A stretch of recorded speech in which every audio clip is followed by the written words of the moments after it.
Yo nakama, selamat datang di Lifestyle Anime. One Piece Chapter 1102 sudah rilis versi bajak lautnya. Inilah saatnya Mimin untuk mereview sekaligus menganalisis One Piece Chapter 1102. Sebelum kalian menikmati review dan analisisnya, jangan lupa klik tombol like-nya ya. Hayo, udah belum? Like dari kalian akan menambah semangat Mimin untuk memberikan informasi mengenai One Piece pada nakama players kalian. One Piece Chapter 1102 mendapatkan judul Kehidupan Kuma, di mana pada chapter kali ini Kuma benar-benar kehilangan seluruh kesadarannya, sekaligus mengakhiri kilas balik milik Bartolomeu Kuma. One Piece Chapter 1102 diawali dengan memperlihatkan kapal bajak laut Bonnie yang berlabuh di sebuah pulau. Salah satu anak buahnya mengatakan pada Bonnie bahwa mereka yakin jika Kuma berada di pulau tersebut. Bonnie kesal dan meminta anak buahnya untuk tidak memanggilnya dengan nama Bonnie lagi, karena dia sekarang adalah kapten mereka di bajak laut Bonnie. Siap, kapten.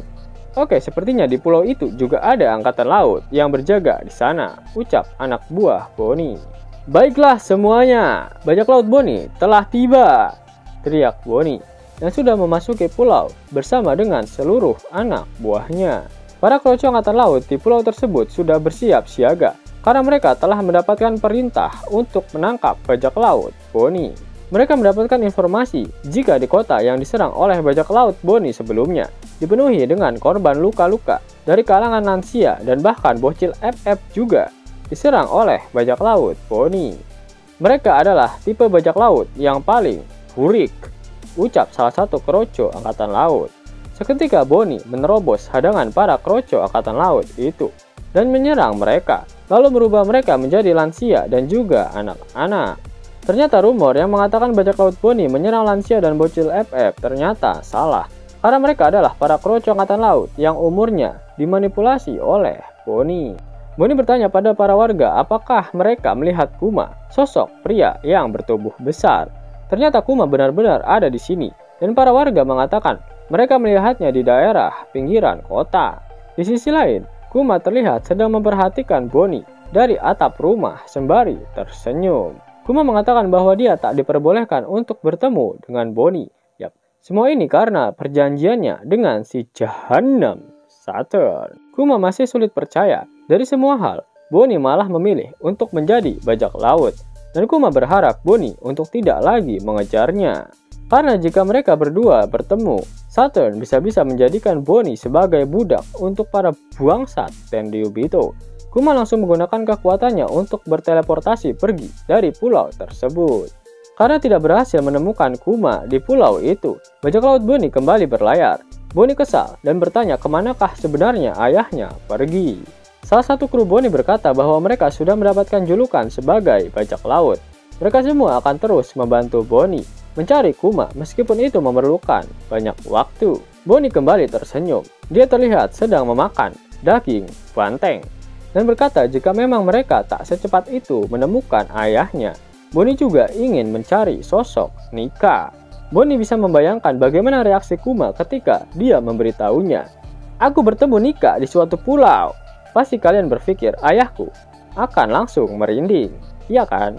Ucap Bonnie. Selain itu di perairan East Blue, setelah menghancurkan manusia ikan keji nan burik dari bajak laut Arlong, Luffy si tobe jerami sudah mulai mendapatkan sorotan. Yap, diperlihatkan reaksi Luffy ketika mendapatkan nilai buronan pertamanya, yaitu sebesar 30 juta berry. Kemudian diperlihatkan reaksi dari beberapa orang ketika melihat nilai buronan milik Luffy yang baru. Sabo bertanya pada Dragon apa tujuan dia tiba-tiba ingin pergi ke Locktown. Dragon menjawab jika urusannya tidak penting, dan dia bertanya siapa yang bertanggung jawab untuk berjaga-jaga di sana. Kapten Smoker, jawab Sabo. Kemudian diperlihatkan Smoker yang sedang memegang bounty milik Luffy. Shin kemudian memperlihatkan Acheng dan juga Jinbei. Ace tertawa sembari memperlihatkan poster buronan Luffy pada Jinbei. Dia memintanya untuk menebak adiknya siapa yang ada di poster tersebut. Jinbei tidak percaya dan terkejut ketika melihat ternyata bocil FF yang ada di poster itulah yang telah mengalahkan Arlong.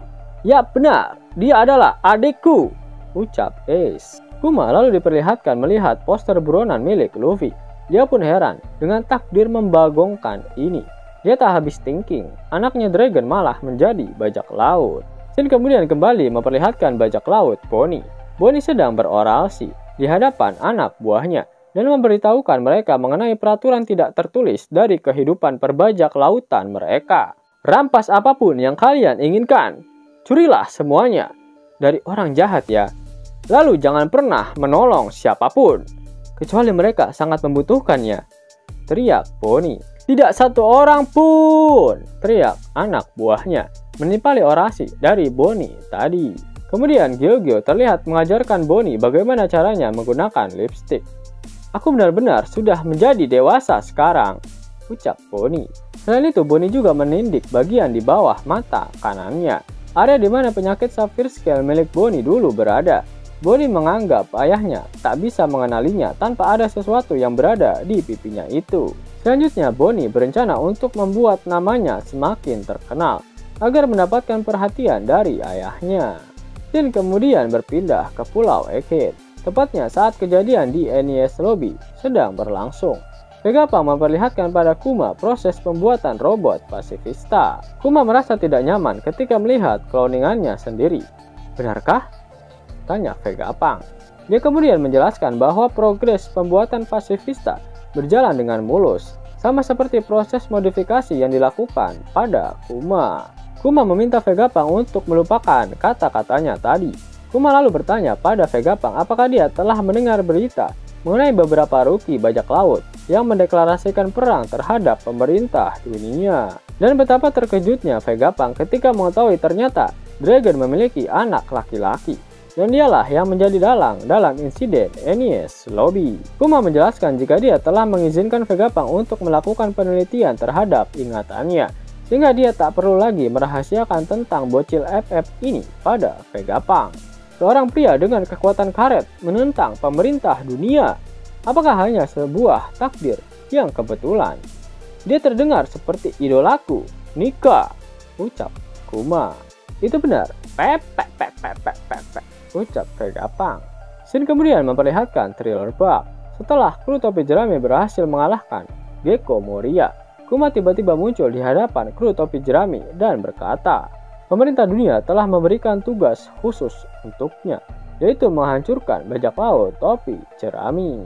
Namun Kuma berpikir jika pemerintah dunia akan lebih puas jika dia bisa membawakan kepada mereka kepala dari Luffy si topi jerami. Semua kru Luffy menolaknya dan mencoba menyerang Kuma, namun dia berhasil membuat pingsan sebagian dari mereka menggunakan teknik Ursus Shock miliknya. Tibalah pada scene epic milik Zoro di Thriller Bark.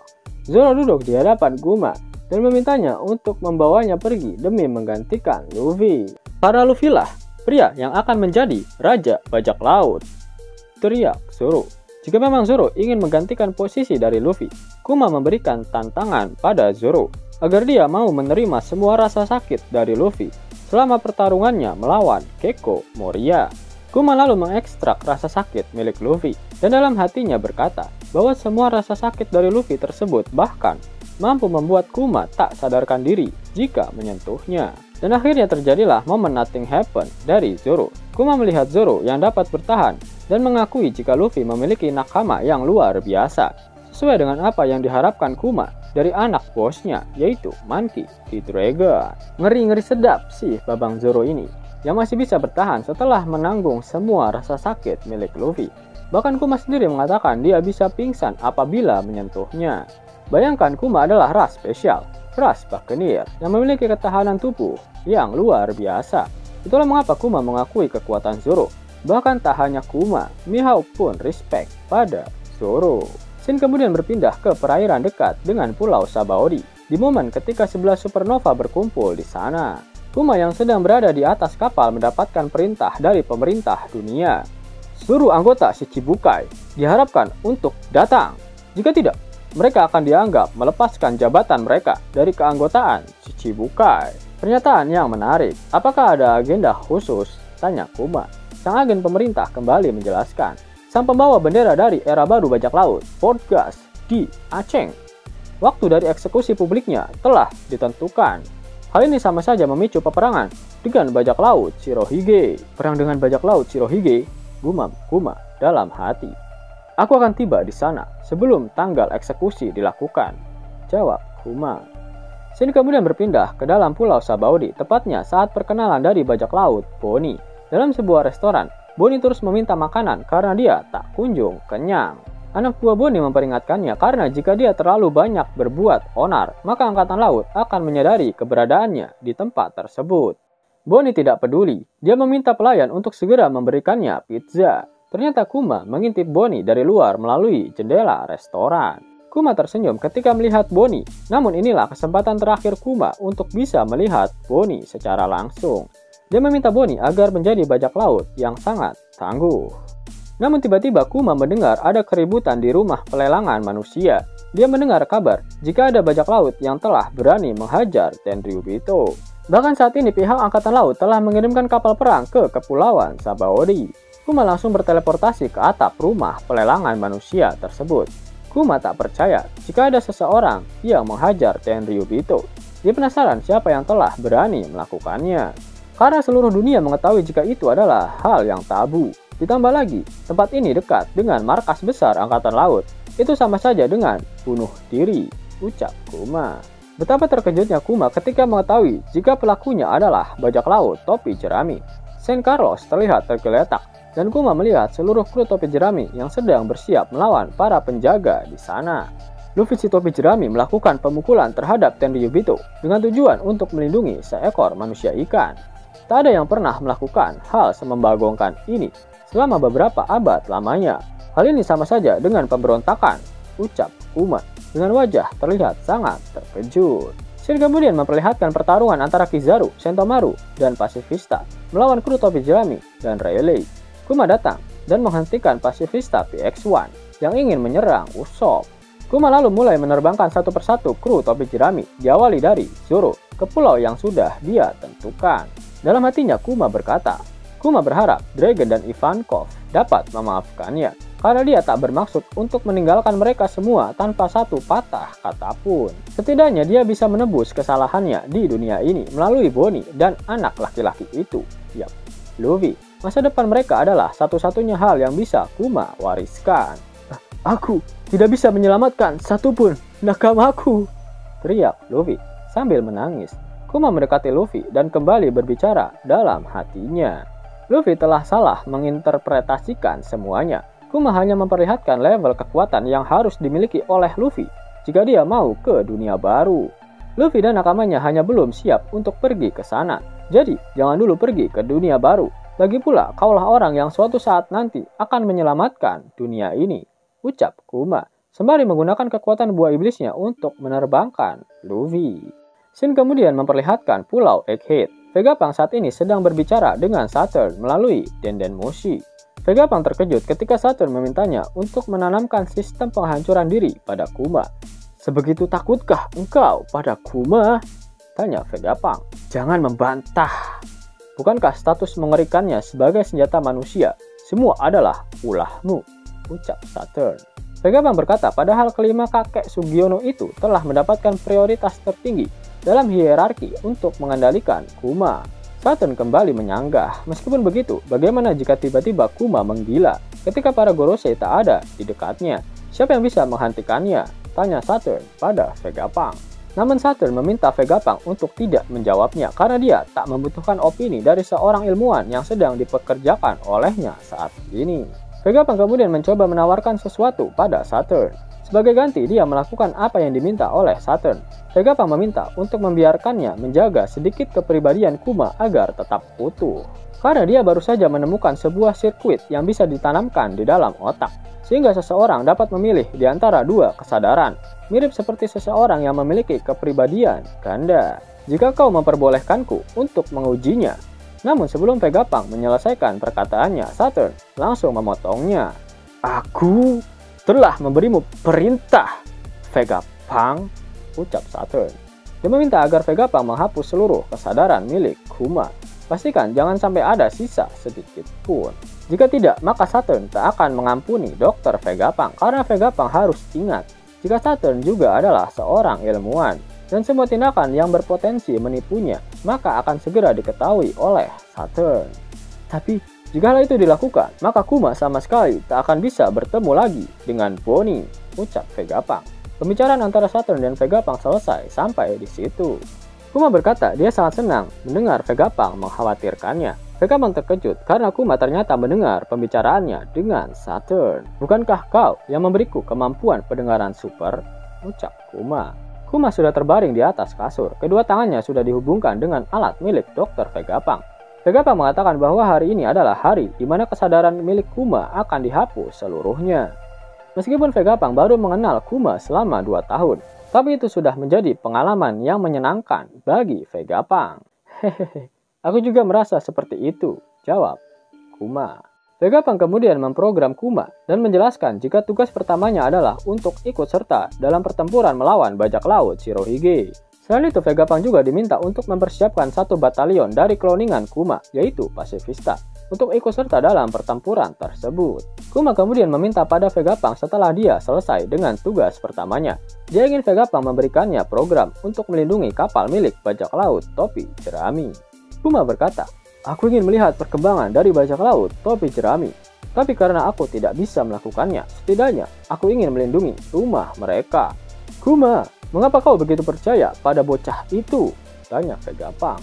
Kuma lalu menjelaskan semuanya pada Vegapunk. Aku tahu Nika hanya legenda, tapi aku berjanji pada Bonnie bahwa suatu hari pejuang pembebasan akan datang untuk membebaskannya. Tindakan Luffy menggerakkan hatiku. Aku pikir dia adalah seorang pria yang suatu hari nanti mungkin akan mengubah lautan. Kuma memberikan ingatannya kepada Vegapunk sesuai janjinya. Ingatan Kuma seperti salinan dari yang asli, sehingga Kuma tidak melupakan apapun dengan menariknya keluar menggunakan kekuatannya. Selain itu, ingatan tersebut akan hilang ketika seseorang menyentuhnya. Jadi Vegapunk mengembangkan sistem untuk mengamati dan mempelajarinya tanpa menyentuh bola ingatan tersebut. Sambil melihat bola ingatannya sendiri, Kuma membayangkan berapa banyak orang yang mendapatkan bahaya atau masalah karena ulahnya selama ini. Kemudian diperlihatkan seluruh kehidupan Kuma secara singkat. Mulai saat dia dilahirkan, terlihat wajah ayah dan ibunya. Lalu Kuma kecil yang sudah menjadi budak terlihat berlari. Lalu muncul wajah dari Ivankov dan Ginny saat masih kecil. Kemudian Kuma muda terlihat berlari. Lalu muncul wajah Dragon dan Gyogyo serta sahabatnya yang lain, termasuk Ginny yang sudah remaja. Kemudian Kuma yang sudah bergabung dalam pasukan revolusioner terlihat berlari. Lalu muncul wajah Bonnie kecil. Kemudian Kuma yang sudah keluar dari pasukan revolusi terlihat berlari dan muncullah wajah Dr. Vegapunk. Kuma sangat bersyukur dan berterima kasih kepada semua orang yang sangat dia cintai. Selanjutnya, dalam adegan yang sangat emosional, Vegapunk terlihat menangis. Dia berkata bahwa tak ada satu orang pun yang dibahayakan dalam kehidupan Kuma. Namun kematian Kuma lah yang akan memberikan rasa sakit bagi orang-orang yang mencintainya. Kuma, kau juga adalah seorang pahlawan, tutup Vegapunk. Dia kemudian menarik tuas mesin, dan mesin itu mulai menghapus kesadaran Kuma. Ada sinar cahaya bersinar di Pulau Egghead, seperti di gereja Kuma ketika dia selesai menerima rasa sakit dari orang-orang di sana. Semua ilmuwan dan juga Sentomaru mengheningkan cipta bersama-sama untuk kepergian Kuma. Di halaman terakhir chapter, flashback berakhir dan Shin berpindah ke ruangan Nikyu di Pulau Egghead. Gelembung ingatan Kuma telah hilang dan Bonnie menangis di lantai. Chapter berakhir dengan kata-kata terakhir Kuma yang dia minta Vegapunk untuk sampaikan kepada Bonnie. Selamat ulang tahun yang ke-10, Bonnie. Flashback Kuma berakhir di chapter kali ini. Apa yang bisa kita petik dari chapter ini selain dari boba uhuy milik Bonnie?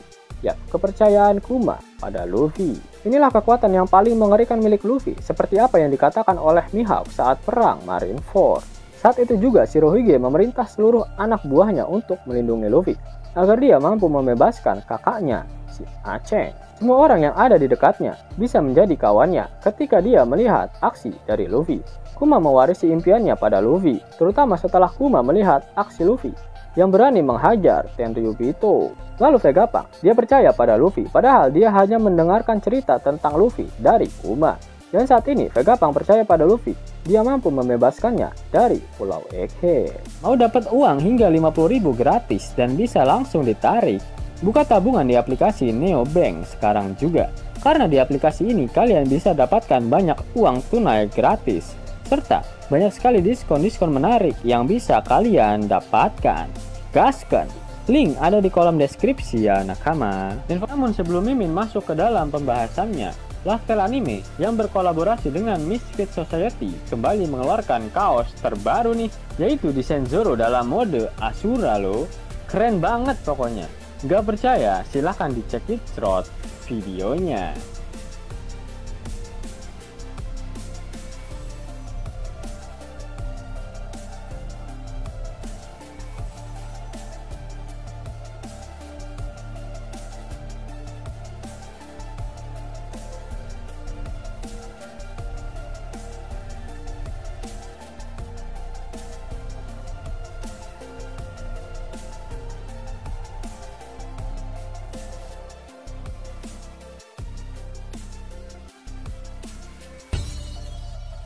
Bagaimana? Keren kan? Bagi kalian nakama Oplayer, terutama para fan gaynya Babang Marimo, kudu wajib harus punya baju ini. Gaskan! Link pemesanan ada di kolom deskripsi ya nakama. Jauh nakama, itulah video mengenai review dan analisis untuk One Piece chapter 1102. Jika nakama menyukai video ini, jangan lupa klik like, share, dan subscribe channel ini ya, agar nakama semua tak ketinggalan info menarik seputar One Piece. Arigato!